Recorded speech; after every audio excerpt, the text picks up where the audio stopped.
আমি আর কিন্তু থাকতে পারবো না মা। আমার চিরবিদায় নিয়ে চলে যেতে হবে আর কেঁদে কেঁদে বলছে মাগো ওগো মা জননী আমার 7 দিন ধরে অনাহারে আছি মা, ক্ষুধার জ্বালায় প্রাণটা চলে যাচ্ছে মা। আর কেঁদে কেঁদে বলছে ওই আমার ফুল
তোমরা চলে যাও মহামণি ভদ্রশক্তির আশ্রমে কর্মবলে।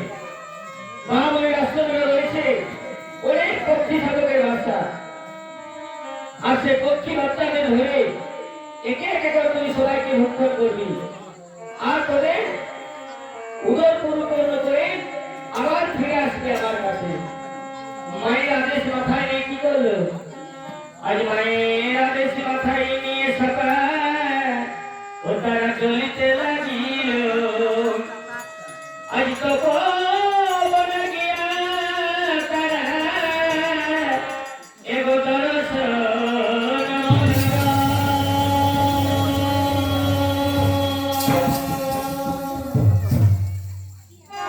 পবনে যখন তারা উপস্থিত হয়েছে গো, যাচ্ছে মহামণি পদ্ম শঙ্খ নেই, সারি সারি পক্ষী শাবক বসে আছে। আর পক্ষীদের বড় বড়রা তাদের নিজেদের বাচ্চাকে সন্তান সন্ততিকে ডানার কোলে রেখেছে। আর চিৎকার করে তারা অনেক কিছু কথোপকথন করছে। এমন সময় সে মা মানুষের রস্তনা গিয়ে আর সমস্ত পক্ষীকে একে একে করে খেয়ে সব শেষ করে দিল। কারো পা পড়ে আছে, কারো ডানা পড়ে আছে, কারো পড়ে আছে বস্তু। আর তারা পেট ভরে খেয়ে আর সুজা পর্বতে তারা আবার উপস্থিত হয়ে গেল। বলছে বাবা জননী, আজ মহামণি পদ্ম শঙ্খের কোনো আশ্রমে পক্ষী নেই মা, তাদেরকে সব আমরা খেয়ে শেষ করে দিয়েছি। বলছে তোমাদের পেট পরিপূর্ণ হয়েছে তো বাবা? বলছে হ্যাঁ মা জননী হয়েছে। আর তাদের কাছে তারা আশীর্বাদ করলো মা, আবার তারা বিদায় নিয়ে চলে গেল। এদিকে মহামণি পদ্ম শঙ্খ গঙ্গা থেকে স্নান করে এসে দেখছে কনসাউকে পক্ষীর বাসা ভেঙে গেছে। আর দেহটুকরো পড়ে আছে, কারো ডানা পড়ে আছে, কারো পা পড়ে আছে। আজ মহামণি শুনতে পাচ্ছে না সেই চিৎকার ডাক, আর শুনতে পাচ্ছে না সেই ভগবান কৃষ্ণের গুণগান। আজ সে দেহটুকু নেই, বলছে অনেক পক্ষীগণ, আজ আমি তোকে কি অপরাধ করেছিলি যে আমাকে ছেড়ে তোরা চলে গেলি? আজ মহামণি কাঁদছে কেঁদে বলছে, ওই আমি মরিব মরিব মরিব এ জীবন না রাখিব আমি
আজ ভগবান সৃষ্টিকর্তা ব্রহ্মদেব বিষ্ণুদেব আজ মহাদেবকে তিনি স্মরণ করছেন।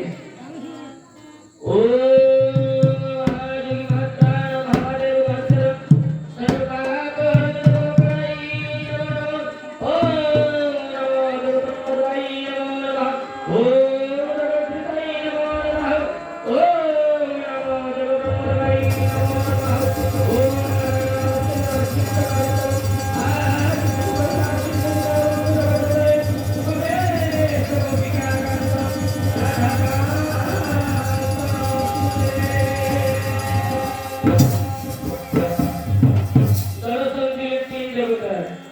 ब्रह्मा विष्णु और महेश्वर বলছে বলে মহামণি বলতে সত্য কিভাবে কি করে একটা সরল বড়গানে মনে মনে বাঞ্ছা করাই বলল বললেন হে পুত্রী দেবগণ আজ বিনাপুত্র নরসার সাপেছে আমার আশ্রমের পক্ষী শাবকের খেয়ে সব শেষ করে দিয়েছে।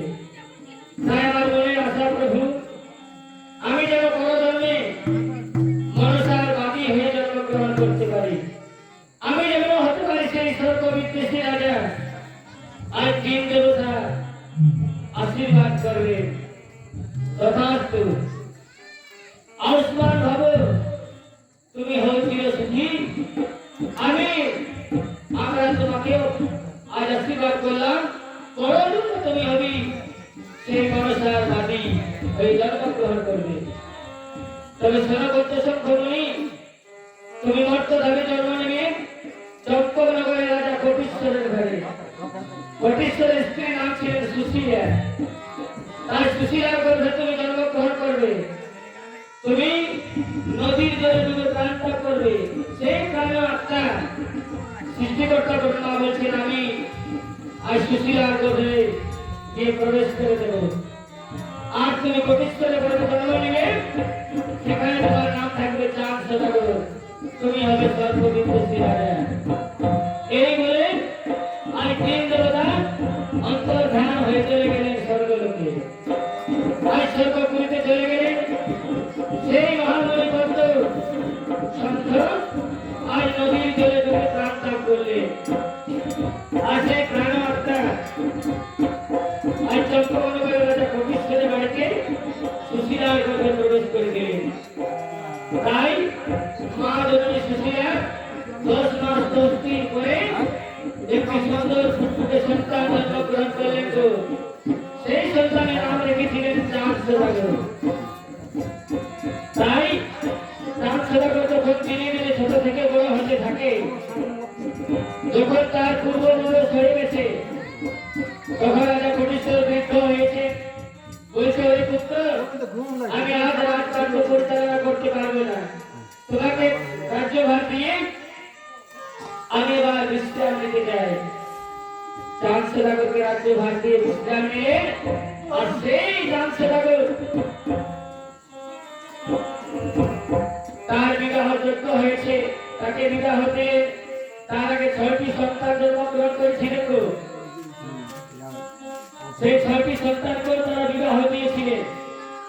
সেই সন্তানের নাম ছিলেন ত্রিলোচন, দিগম্বর, গুণাকর, হরিহর, কৃষ্ণদাস আর বিষ্ণুদাস।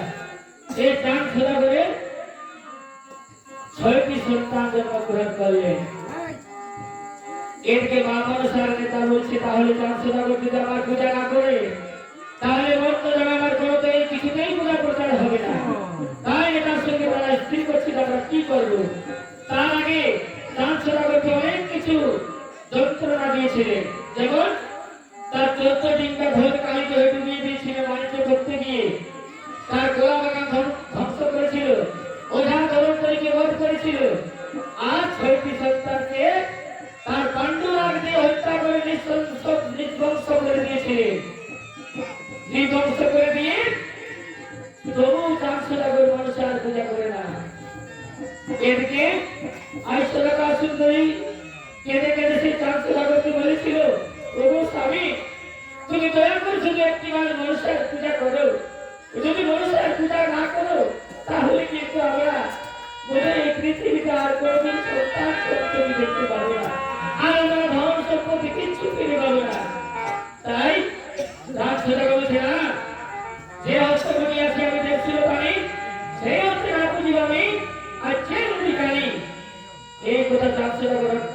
হাসি বলছে। এরকে নেতা কি বলছে, তাহলে কি হবে ভাই? বলছে আছে, চলো আমরা যাবো দেবরাজ ইন্দ্রের কাছে। দেবরাজ ইন্দ্রের কাছে গেলে নেতা আর মনসা আসন দিলেন বসার জন্য, আসন গ্রহণ করলেন নেতা আর মনসা। বলছে বলো মা কি জন্য এসেছো? বলছে দেবরাজ ইন্দ্র, আমি চাঁদসেবা করে অনেক কিছু ক্ষতি করেছি, তাকে নিকংস করে দিয়েছি। এখনো কিন্তু চাঁদসেবাগুর আমার পূজা করে না, তার জন্য আমি এসেছি উষা অনিরুদ্ধকে নিয়ে যাওয়ার জন্য। বলছে মা, এরা যাওয়ার দেবসেবার লোক মা, তারা কেমন করে মর্তধামে যাবে? বলছে আমি দ্বাদশ বছরের জন্য ভিক্ষা মাগছি, আমাকে উষা অনিরুদ্ধকে দাও। তাহলে তারা ঠিকই করলেন আর নৃত্য করার জন্য দেবসেবায় নিমন্ত্রণ করলেন। সুন্দর করে সাজিয়েছে 33 কোটি দেবতা আগর নৃত্য শুরু আজ কাছে, আজ তারা নৃত্য শুরু করছে।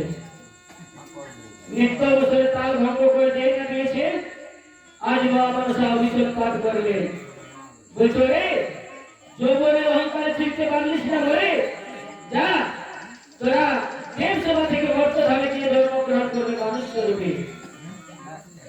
আজ উষা অনিরুদ্ধ কাঁদছে, দেবরাজ ইন্দ্র বলছে চলে যাও, চলে যাও মর্তধামে।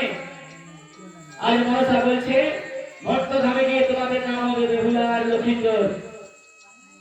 সেই উষা অনিরুদ্ধ প্রাণ আত্মা নিয়ে মা বিশ্বরে চলে এলেন মর্তধামে। নেতাকে নিয়ে, নেতার সঙ্গে আজ সরকার উদরে পরিপূর্ণ করে দিল। অনিরুদ্ধকে দিল চক্করা করে, চাঁদসেবা করে বাড়িতে।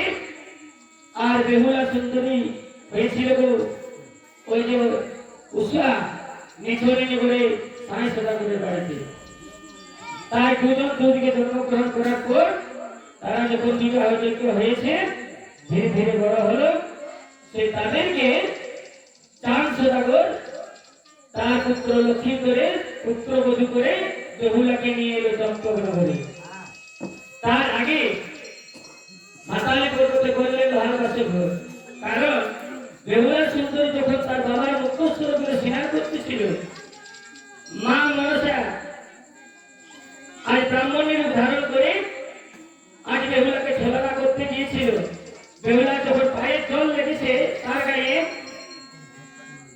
বলছে ওরে নারী, তুই যৌবনের অহংকারে চিনতে পারলিস না, যা তুই বিবাহ রাত্রে রানী হবি।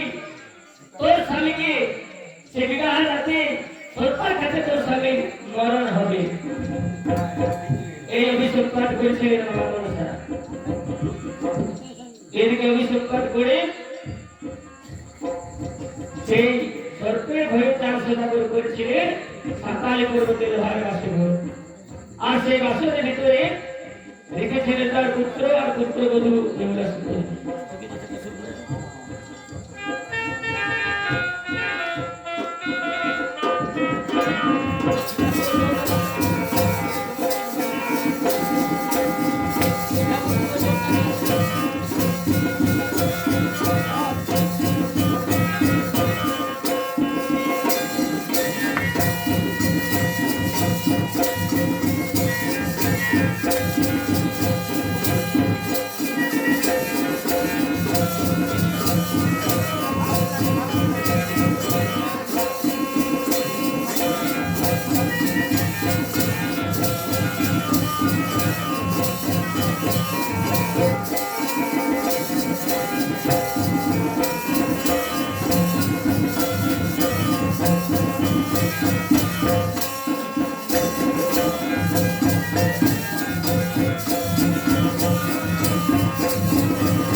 ব্যাপারটা কেউ গোলমাল আমাদের হাসে গো, আমরা নিজেরাই বলতে কর্মাকে ঈশান কোণে সুতার সত্তার পর তৈরি করে রেখে দিয়েছিলেন গো, একটা সিঁদুরের চিহ্ন দিয়ে। সম্মুখে তক্ষকনাথকে ধরে বলছে, ওরে তক্ষক, যা বাবা, তুই যেমন ভাবে পরীক্ষিত রাজাকে দংশন করেছিলি পুত্র লক্ষিন্দরকে তুই দর্শন করে আয়। বলছে মা, এ তো আমার কাজ নয় মা। বলছে কেন? বলছে কালীনাগের কাজ, আমি পারবো না। ঘর ধামনা বলছে আমাকে আদেশ করো, আমাকে আদেশ করো, এখনই নিয়ে আসবো। তখন বলছে পারবি? ঘর ধামনা হন করে চলতে শুরু করেছে। মাঝপথে একটি নদী পাওয়া যায় গো, সেই নদীটার নাম হচ্ছে সারচার নদী। সারচার নদীতে ধীবররা তাদের ঘুনি এড়ে আর রাত্রিবেলা তাদের বাড়ি চলে গেছে। এদিকে ঘরে ঢাকনা, সেই ঘুড়ির ভিতরে দুইটি বাচ্চা ছিল গো মাছের, একটা ছোট পুঁটি মাছের বাচ্চা আর গড়ই মাছের বাচ্চা। গড়ই মাছ ছোট সময় দেখবে হলুদ বর্ণ থাকে, আর পুঁটি মাছ ছোট্ট সে আঁশ, ছোট ছোট আঁশ। বড় বলছে দাদা, এরাই বেহুলা লক্ষিন্দর, দেখছো কেমন সুন্দর বেহুলা, সেই গয়না করে ঝকঝক করছে।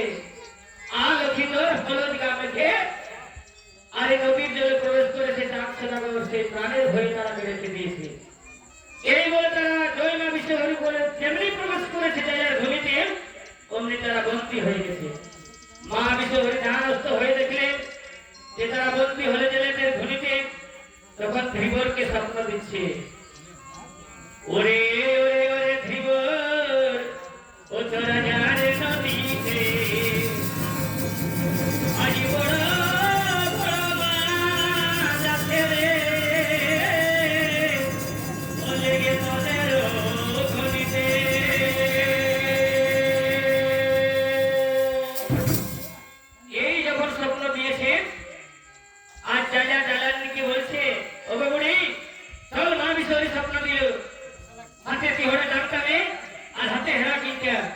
আমাদের গলিতে খুব বড় বড় মাছ লেগেছে।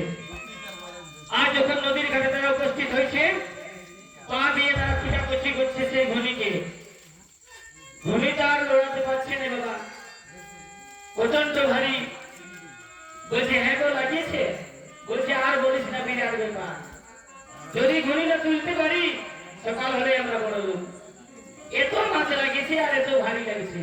বলছে হ্যাঁ গো পারবে না। বলছে কোনো ব্যাপার নেই। বুড়াই সে সুন্দর করে ঘনিকে ধরে আর ডাঙায় এনে কোনো রকমের ধীরে ধরা হয়ে ধপ করে রাখেছে।